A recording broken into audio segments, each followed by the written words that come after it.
Welcome back to the Expanded Minds podcast. Today, I have a special guest with me, and her name is Sylvana. Sylvana is a hippie girl, dread artist, and a model. Sylvana also makes handcrafted jewelry, some of which has a tribal feel to it. And so, that being said, welcome on. Yeah, thank you so much for having me. Really excited for today. Yeah, of course. And so, my first question for you is, what does it mean to have an open mind? To be free of the first judgment, I feel like. A lot of the times when new things enter into our lives and also experience with other people, we tend to judge instead of taking a look and then make our own opinion. So, yeah, I feel like be more observant and getting to the experience instead of going on the judgment quite fast. Yeah. So, when did your path start with spirituality? I'm curious, like going into your story a little bit. Like, have you always been a spiritual person? Like, does your parents pass it down to you? I'm actually the only one in the family who is like into spirituality, so I didn't grow up with it.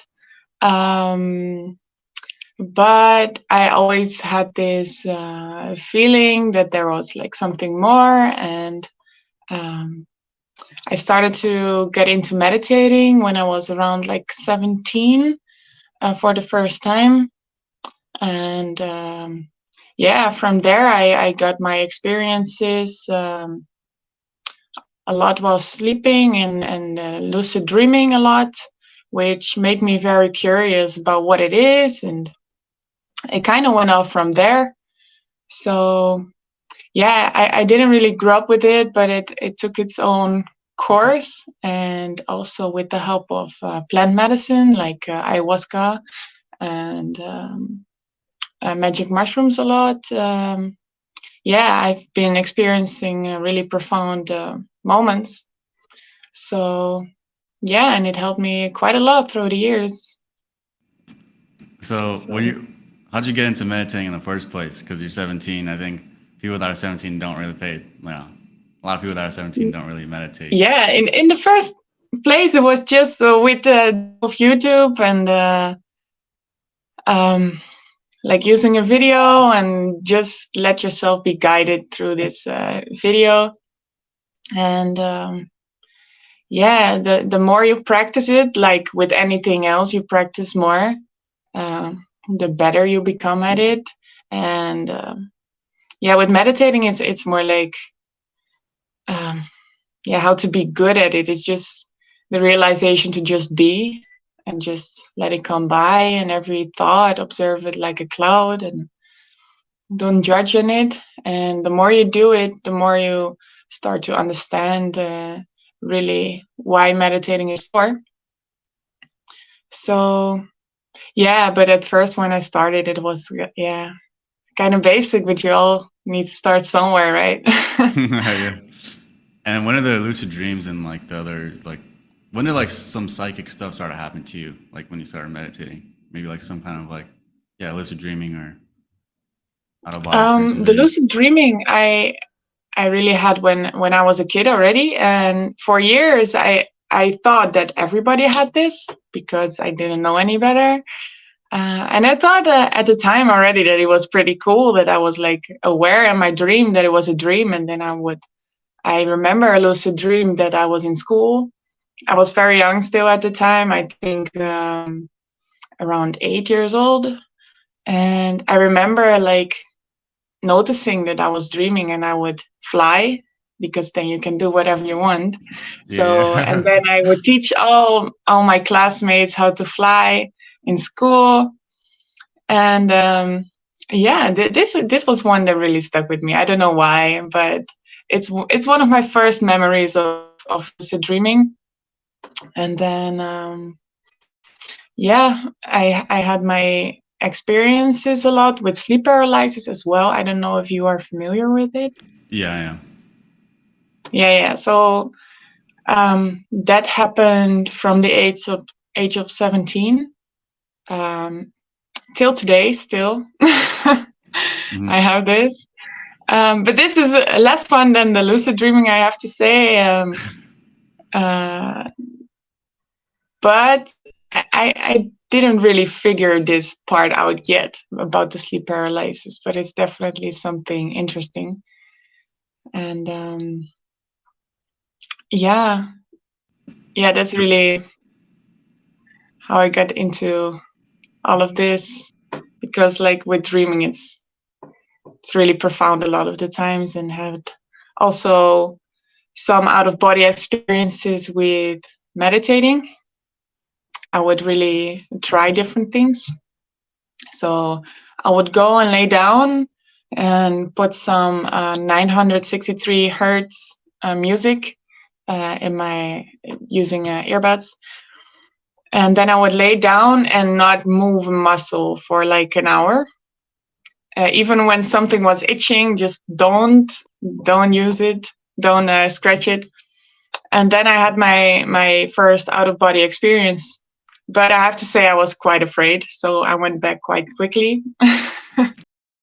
Just to say that there are quite some practices to explore the mind like this.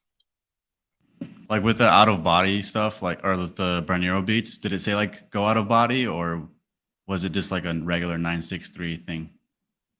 No, it didn't have, the audio didn't have any voice. It was just certain frequencies. Okay. And then do you feel like you can train people with like lucid dreams, or like what's your take on the dream world in general too? Yeah, they say that when you write down your dreams and then read it after, like write it down after you wake up and then read it the next day, and do this for a couple weeks and write it down and then read it again. This is how you can train how to lucid dream. I personally never used this because it came quite naturally. But you can also have kind of trigger points. So you can say like to yourself, like every time I see a car in a dream, I would remind that it's a dream. And you can train yourself to have certain trigger points to remind yourself in the dream that you are dreaming. So there are different strategies to get this kind of lucid dream.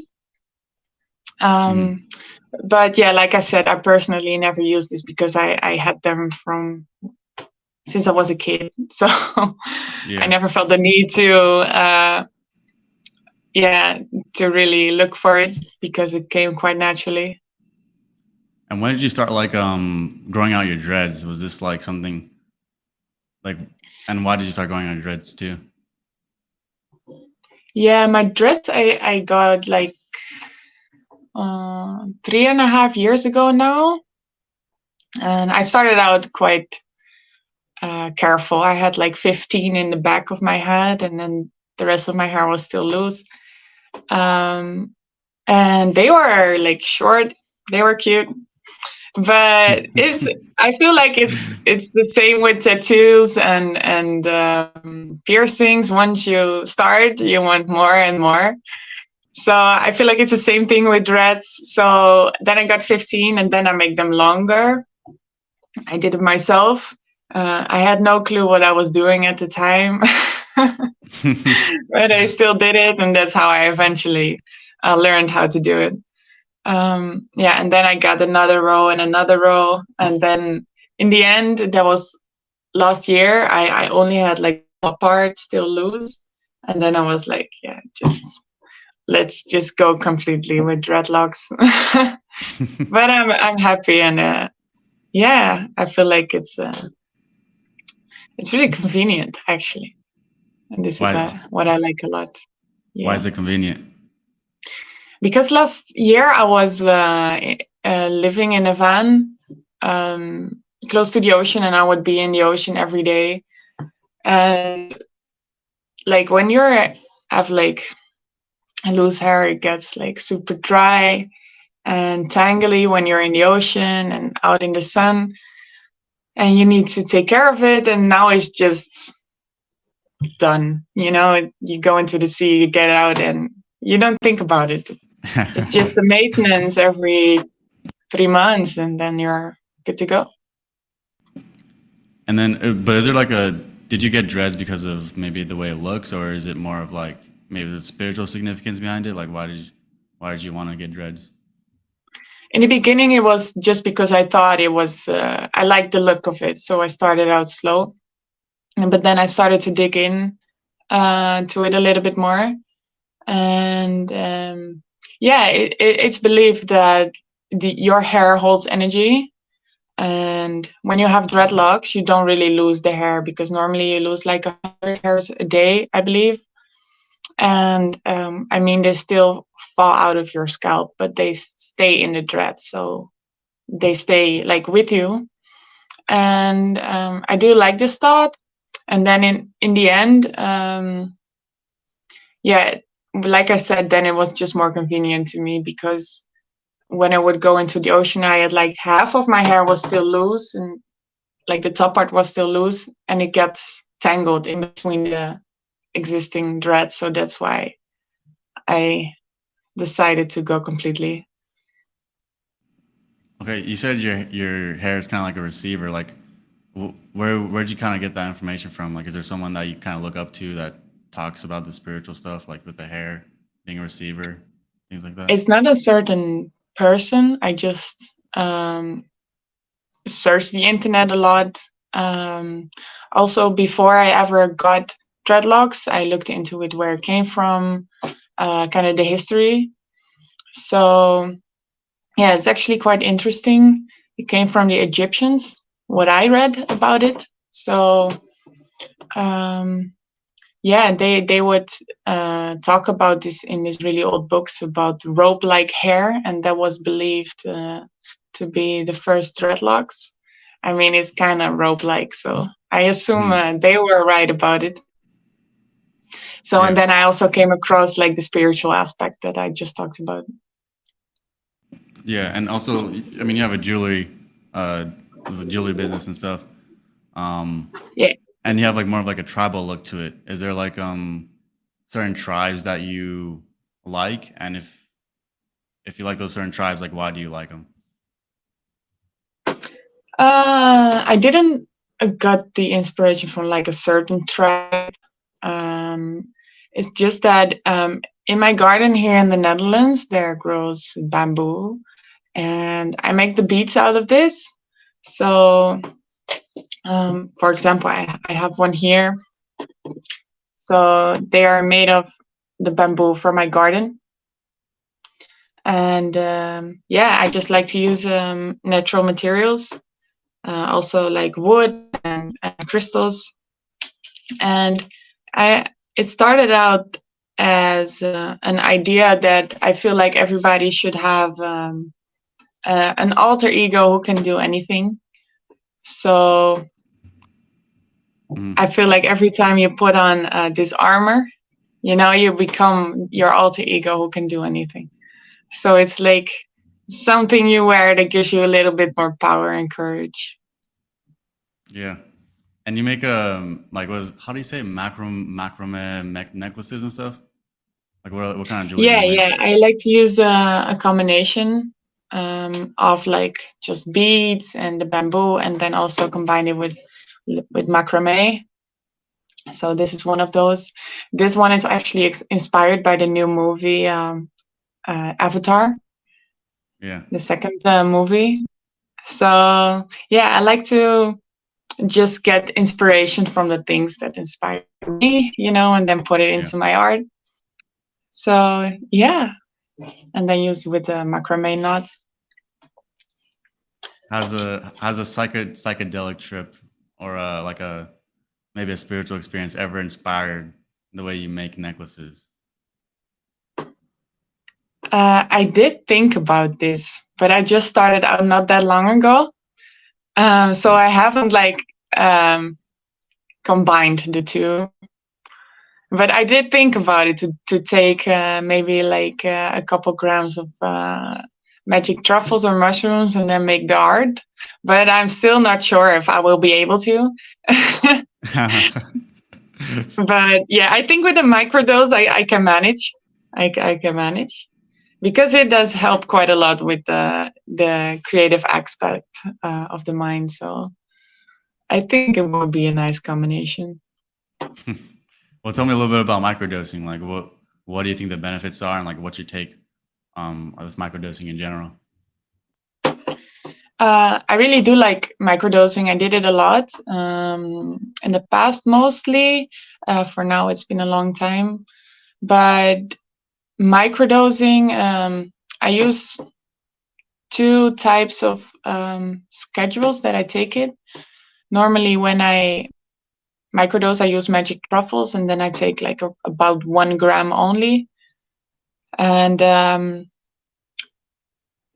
the one I like the most is that you take it like 4 days in a row. So every morning you take like 1 gram, and this way you build up the psilocybin during the week, and then you have 3 days off.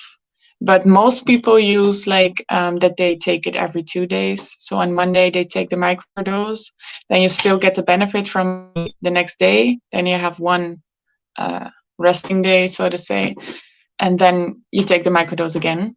But it's really a personal preference of what you like, and you have to play with it a little bit. But the benefits I would say I gained from it is that you can put things a little bit more into perspective.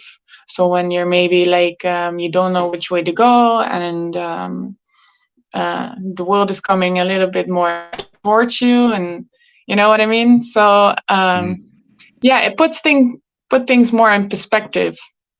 And psilocybin is proven to make like new connections in the brain, and these new connections stay. So when you come off the microdose, those new connections are still made.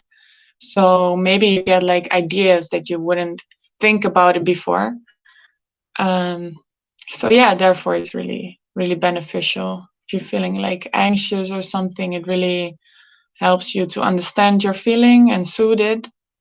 But I always say that mushrooms, they tell you which way to go and how to heal, but they don't do it for you. So you still have to do the work yourself. It's not like a pill you can take and fix it all. Yeah. Yeah. Like, what's a like a life-changing trip that you had, and maybe something that has put things into perspective for you? Ooh, like every trip has been very, very different. Yeah, I think the most profound one was ayahuasca, but I don't know if we're talking about like only truffles or mushrooms. We can go into ayahuasca. Or does that include? Sorry? You can go into ayahuasca, yeah. Yeah, you can yeah. go Then into ayahuasca. Yeah, like ayahuasca was definitely the most profound. I think it's always very hard to really describe this. But it was more like knowing that you're part of everything that exists, and that is no really right or wrong you can do if you just keep doing and keep being yourself, and obviously the best way possible for you, like being kind and compassionate, and that you are loved no matter what, even though we can sometimes be really hard on ourselves. Yeah, that this experience was a very profound reminder that it's good to be, and that's all. And did it come in forms of like a vision you had, or was it just like a deep emotional realization, or was it like a kind of like a mental realization, like in your mind?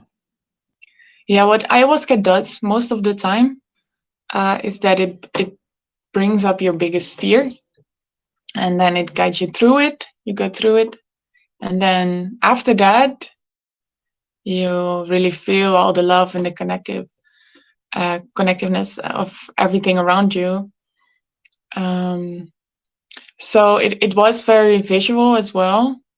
I saw it was odd because it was like a spider that was like as big as a building, and it was trying to make me like scared, and I was still in my mind like, yeah, this is ayahuasca, I'm not in danger.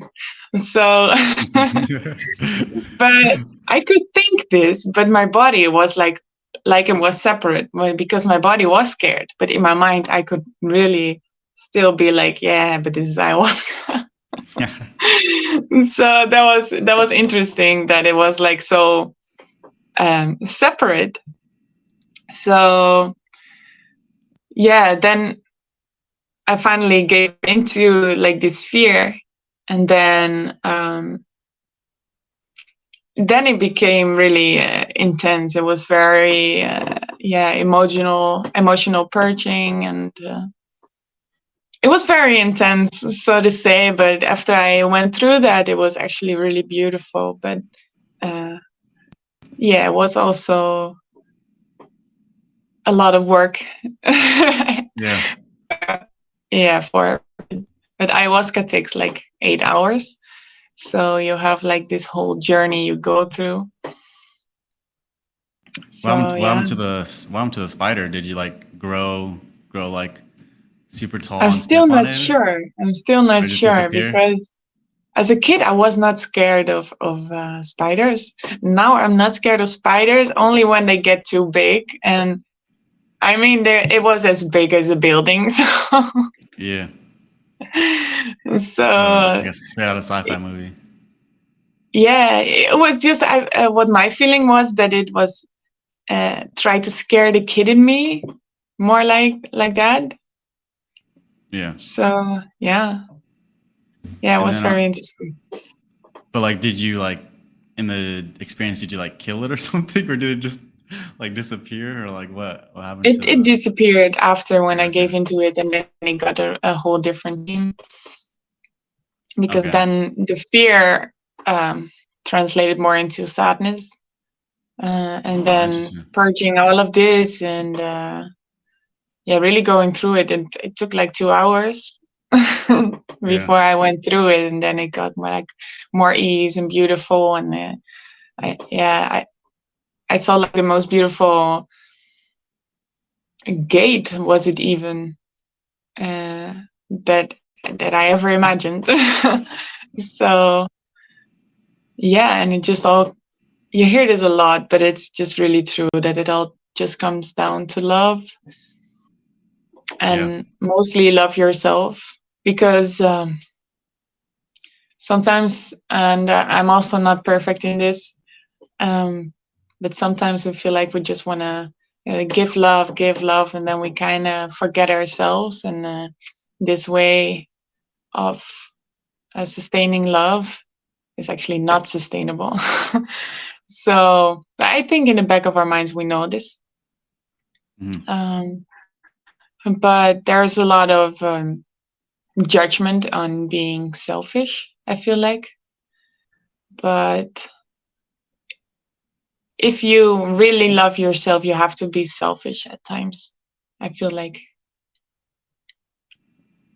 And I think that's not really necessarily a wrong thing. I think it's a necessary thing to just say, okay, to just be honest, and maybe you're invited to a party and you don't feel like it, to just say, no, I don't feel like it, instead of making excuses and these kinds of things. Just setting boundaries and just you taking care of you, Yeah, and definitely. then the rest. Yeah, what Yeah. I was gonna say too is it sounded like you alchemized your pain, kind of thing. I mean, do you believe in like alchemy? Ever looked into stuff like that? Yeah, I do believe in it. Um, it's like you can influence anything if you have the will to it.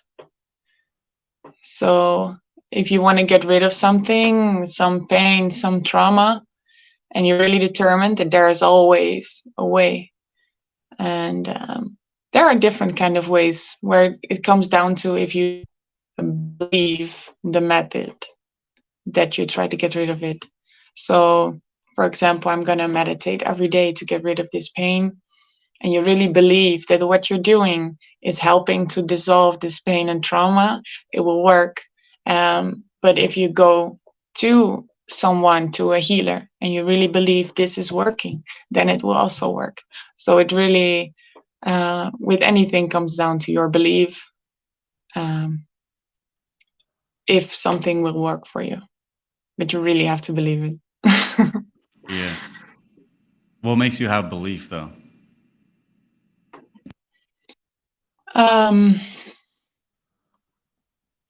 What makes you have belief? Yeah, is it like a spark of like? I think it's the only thing when you're going to like a dark period in your time, there's always this little light or this little voice, and letting go of belief, it's I don't think a lot of people do this. You also see when it's quite natural to humans to have some sort of belief. You always see when in a part of the world, for example, a war or a flood or something horrible happens, people go towards their religion or their beliefs, you know? People need something to hold on to when things don't go as planned.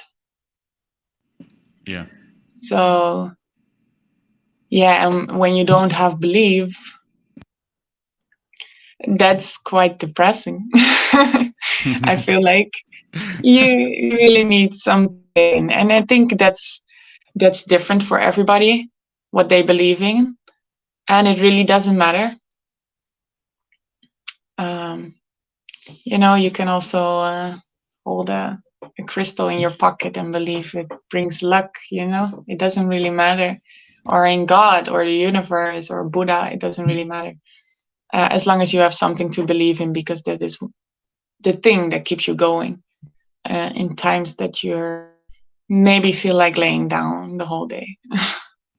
Mm-hmm. And then going to your magic mushroom trips, like which one was more like significant to you, or like more more significant to you? Well, the time I had, I did it a lot by myself, and then I would explore.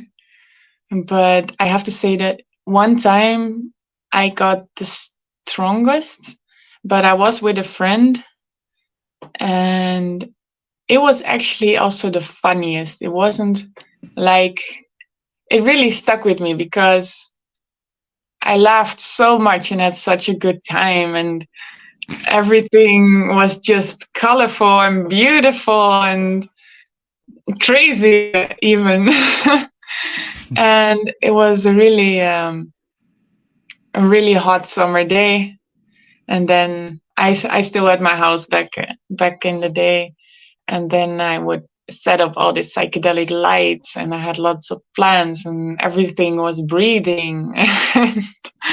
And yeah, we had music, and then in the garden you had like sunshine, and then inside you had like this psychedelic dark room. So it was like two worlds, and we were out of our minds. Yeah, yeah. And I saw a painting completely changing everything that was on it. It was like a painting of two globes, and there were writings on it from the countries and all, and it started like going off of the painting through the room, and it was the most visual trip I've ever had. So this one really stuck with me. And I have to say, when I had like more internal personal trips with mushrooms, it wasn't so visual, because then you go like the other way around, you go more inward. So but it was always quite I have to say I did smoke weed with it as well during these trips. and that makes it, I feel like, a little bit more soft. So it would be more like another way of thinking and realizing other perspective of certain situations, more like a lot of aha moments. Yeah, what's So, like an aha moment you had? like an aha moment I had. Yeah, it's just like some patterns. I used to do the same as my mother, for example. And then it was just so clear all of a sudden. It's like, aha, okay, I do this like the same. And in that moment, it's so clear that you think to yourself, like, how could I not see this earlier? You know? Mm-hmm. So, but that comes down to making the new connections in the brain, that you all of a sudden can see it. Yeah. So, Does your brain work better now that you've done like microdosing or certain psychedelics and stuff? Like, do you think it works better and you can think more creatively and things like that? Or do you still feel like there's like work that needs to be done? Or I think the more you know, the more you realize how little you know. So yeah, I feel like the perspective is getting bigger. So really, the realization, like, it's like there's a lot more to explore. But it also comes with challenges, because I also feel like a lot of people who had not had this kind of experience or are totally not interested in it, and it's totally fine. But then they also don't understand you very well. So it also brings other challenges with it. So it's like, does your brain work better? No, just different. Still the same mm-hmm. brain, but but yeah, you're never really done, and that is actually good news, because it's exciting. There's a lot more to explore. yeah. What's something that you're like searching about? Like, okay, this is right, and then all of a sudden, like, maybe something new came up, and you're like, oh my god, I was totally wrong. Like maybe after like a trip or something. Like, what's something that you're certain on that's right, and then right after you're just like, huh, like maybe I was wrong about this, or That I'm like in the trip thinking that I know something, and then when I get out, it's not. You mean? yeah, Um, or just in general if you don't have any during a trip. no, I don't think so. I never had it like with mushrooms. I never had this. I did have this with weed. That I would be sometimes was smoking weed, and then I would think about something that I thought was right, and then I got sobered up, and then I'm like, nah. No, it was just me tripping, you know. So yeah. but then, yeah, I actually stopped also with smoking weed. I feel like it can contribute to some kind of spiritual um, awakening, but it has a downside. I feel like it's also considered a downer on the, you know, with all the yeah. psychedelics. But it's like when you maybe grow your own weed and do it without tobacco, because the tobacco has a huge influence on the weed. But also a lot of weed you buy nowadays, it's on steroids. It's like they grow it on really high THC levels, and naturally it's like 50-50 of CBD and THC. But you cannot gain THC without getting rid of the CBD. So it's made out of balance, and I feel like this is not good for your mental, because it's too much, and Yeah. it's not in the shape how it was originally designed. And you could tell like what the difference between it, like pretty like clear as day, or is it very subtle, like difference between the THC and the CBD levels? No, you really have to get it tested. So you can like buy CBD weed, like only CBD, and then add it to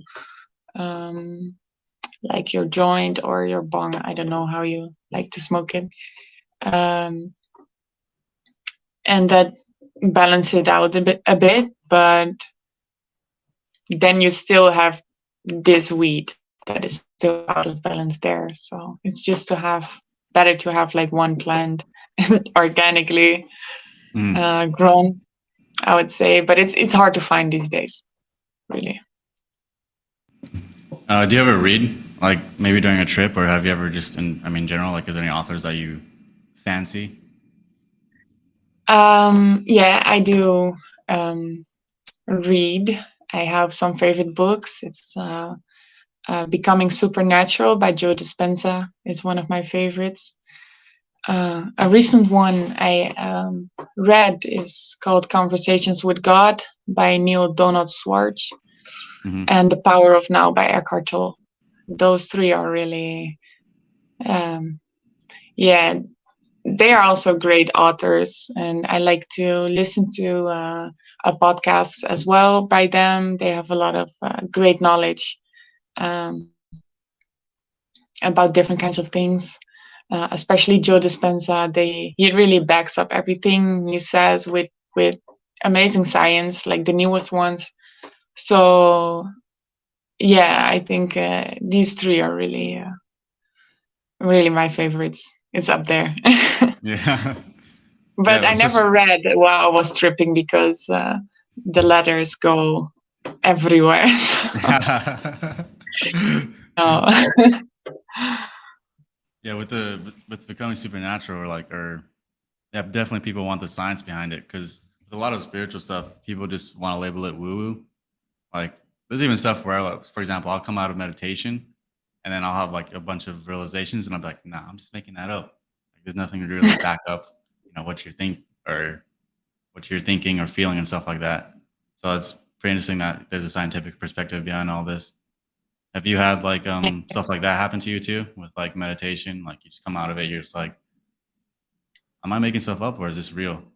Has that happened to you? Yeah, I had these moments. Yeah, but sometimes it's also very clear. I also learned that like your voice inside, that is being there for you all the time, I would say. When you're like asking something,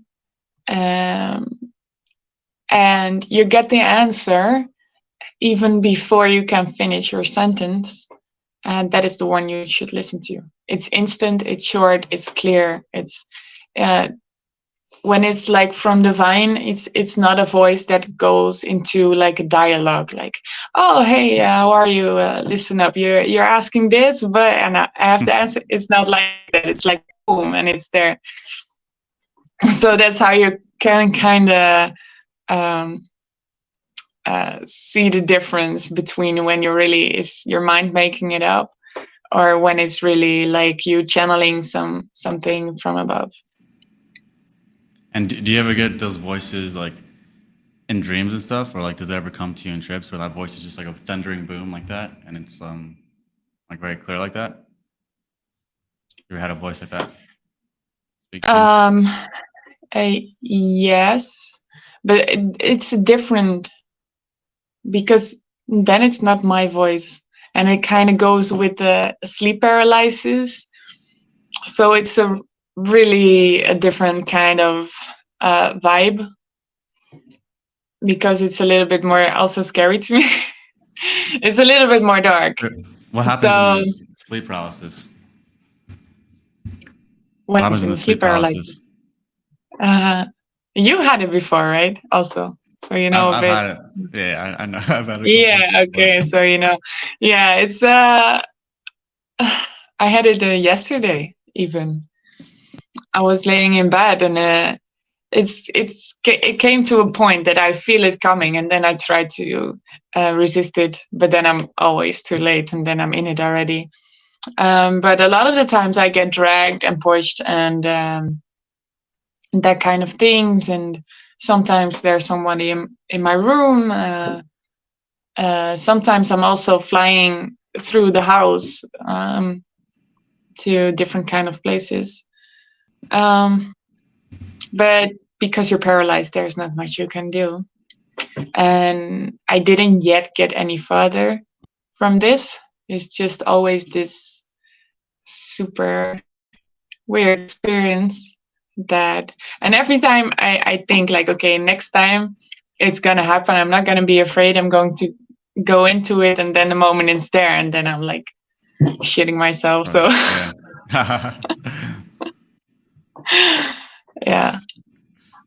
Okay. So yeah, I still haven't played this whole sleep paralysis thing out.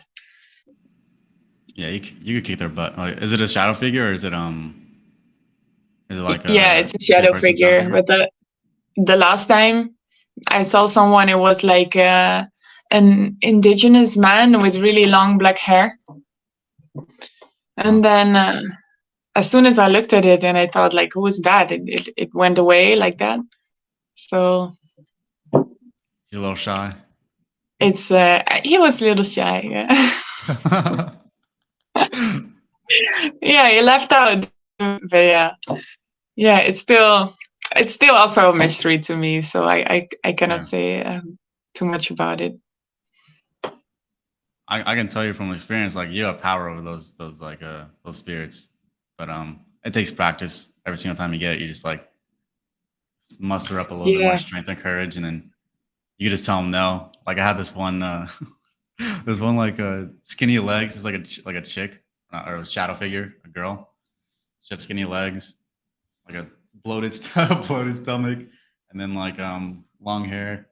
And I was just like sleeping, and then I wake up, and then she starts to walk up to my bed. I'm just like no, and then she like goes away. But stuff like Yeah. that. Yeah, you Yeah, can call it out. I call it out one time because a woman was advising me like send it away in Jesus' name, yeah, that and works too. yeah, instantly, like the second I called that out, I was out of it. Yeah, So that was very interesting. I was like, "Wow!" I was actually shocked that it worked. yeah, it works. A lot of divine Yeah, names definitely scare them yeah, away. yeah, Jesus is one of yeah. As them. long as you use divine names, it works. It holds power. It does. And so you talked about or like in your mushroom trip, you like have different. You'd have like the kind of like the rave setting, and then you'd be like outside and stuff. Like I saw you have a DJ set too. Um, was it your own music or was it music? What kind of music were you listening to when you were in that? Um, when I'm in a trip, it depends what kind of music I like to listen to in that moment. But I like medicine music, so that's like more calm stuff. But when I'm more like in high energy mode, it's more like ethnic tribal music, and this is also the music I play myself when I'm DJing. So yeah, and I like a little psytrance. I mean, Yeah, it's the psychedelic music. So yeah, of course. Yeah. and tell me about your DJ set. Like how did you make it? Like what went into it when you're going through that set?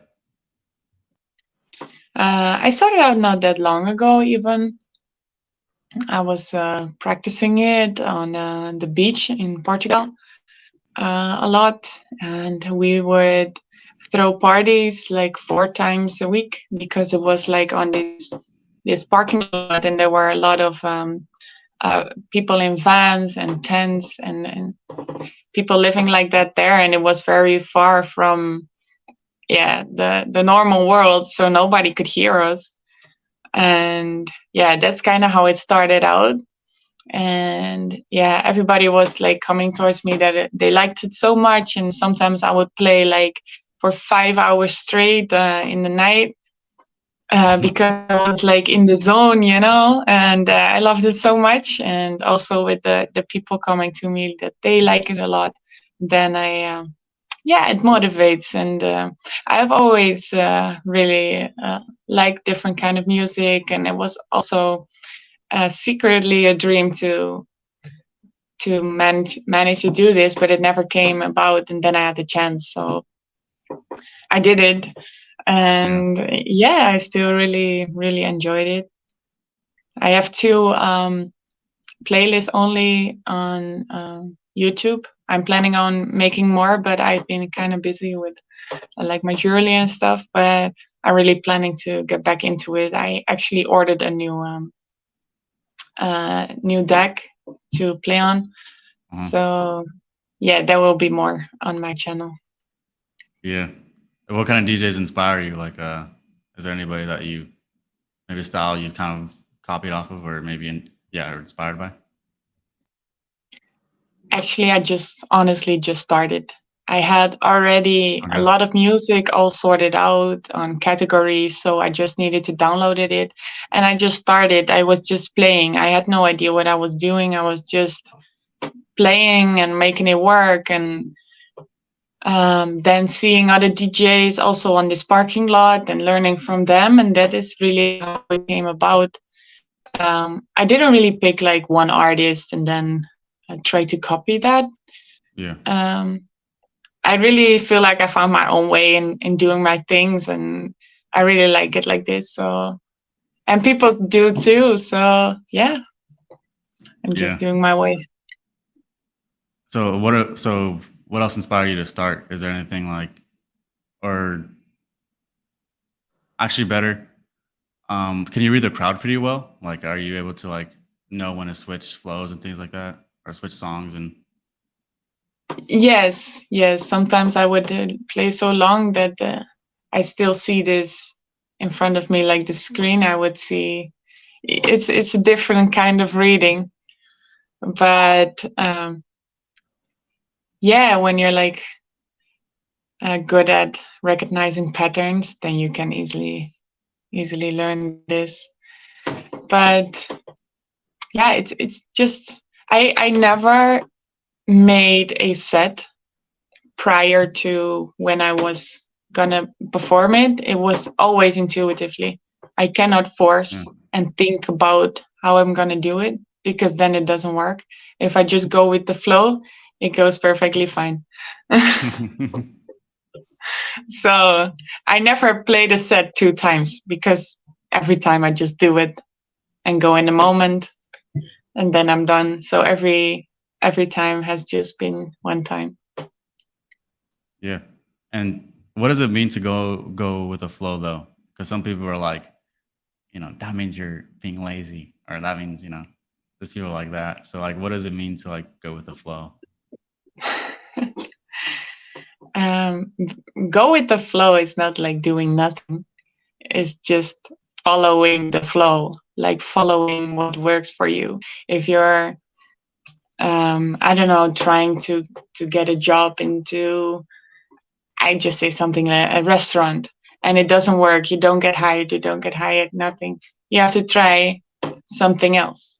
And if like now with this music, it works, and I get like compliments by it, and I like it, that's the flow. So then you work on that, because that flows, but don't work on something that doesn't flow.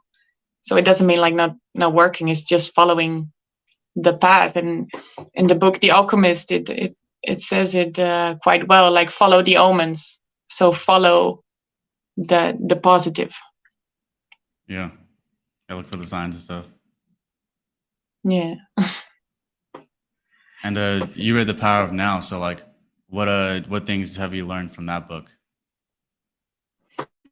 Eckhart Tolle. He's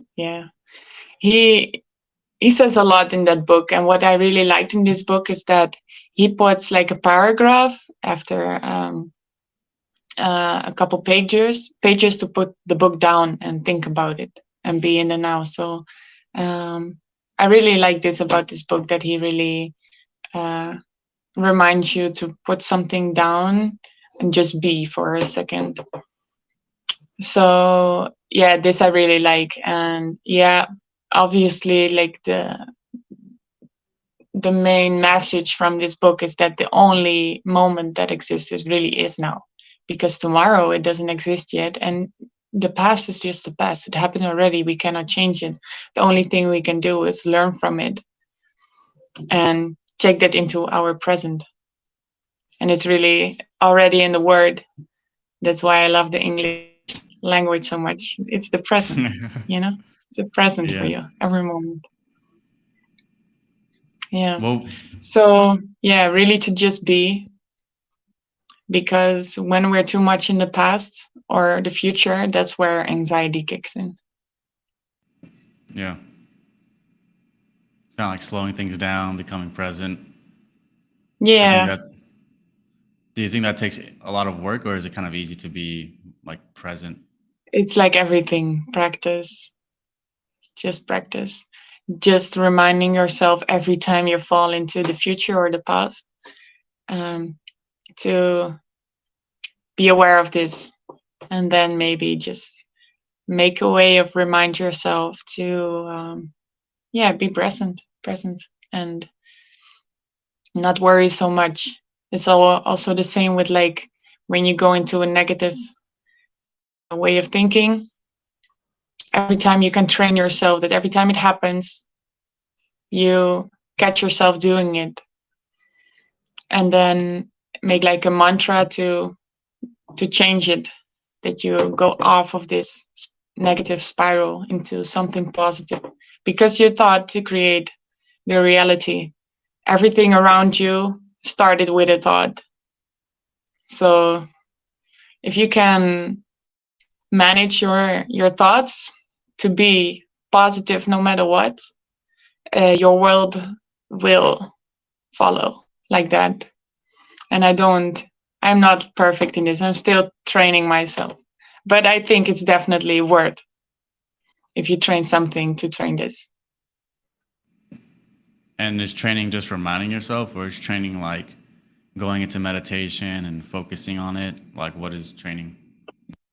I think mostly just reminding yourself to be aware, to be constantly aware. And that's kind of sounds like a lot to most people. But when you have like this full awareness all of the time, like with every thought you think, you know what you think. Because I thought it was like close to 90%, I think even a bit more, of the thoughts today are the same as your thoughts yesterday. And we are not even aware of it. That's kind of crazy, right? So yeah, the training is really mostly about reminding yourself every time. Yeah. And being aware, because sometimes you're in this negative spiral and you don't even know it. Sometimes I'm like 15 minutes into negative thinking before I catch myself. Yeah. Yeah. So it takes practice. But if you do it more often, then the next time it's after 10 minutes, and then it's after 5 minutes. You know what I'm saying? So it's like you get there with every practice you do, you get better at it. Yeah, it's funny because, or like whenever you're in a negative headspace, it's kind of like you're looking into an abyss of darkness. You don't even know you're there. And then when you start to think you're more just positive, there feeling bad, and it doesn't help anybody. Yeah, and when you feel positive, you feel more like light, and you feel like yourself light up on the inside, and you're like, yeah, but what was it to the past 15 minutes? Yeah, it's not like you have to be like happy and bubbly all of the time, because sometimes things happen that are heavy and hard. But I think it's more, being positive is more about like recognizing the situation and then still try to learn from it, take the lesson from it, give the pain a place, and try to move on. You know, it's not like ignoring every bad feeling you have. It's just recognizing it, and then despite recognizing it, still choose to move on, and tomorrow is a new day. You know, it's like that, little steps. Yeah, baby steps. Yes. And a final question here. What's your favorite piece of jewelry? And any final advice for people as well? You have it on you? My favorite piece, I already showed it to you. It's the Avatar inspired one. I like blue, so That you sold. that That you sold to it's somebody. actually quite. This is not yet sold to somebody. No, so people, it's still available. Yeah, and this is my favorite. And my final advice to the people is like, you're always in charge, and no matter what is happening in your life or what people are thinking about you, only you knows what's best for you. And listen to your inner voice, and follow the passion. Just go with it. Ignore the ones who try to bust your dreams, because they don't know what's the best for you. Period, exclamation mark. What are you putting behind that sentence? Sorry? Are you going to put a period or like an exclamation mark behind that sentence, or is it just an open statement? It's an open statement. Yeah. Okay. All right. Yeah. Well, where can people find you? People can find me on Instagram at Sylvana Marilore. Also, if you want the jewelry, you can find it also in my bio on this Instagram, or go to mightynomads_jewelry. And also Sylvana Marilore on YouTube for my music. All right. Well, thank you for coming on. Yeah, thank you so much for having me.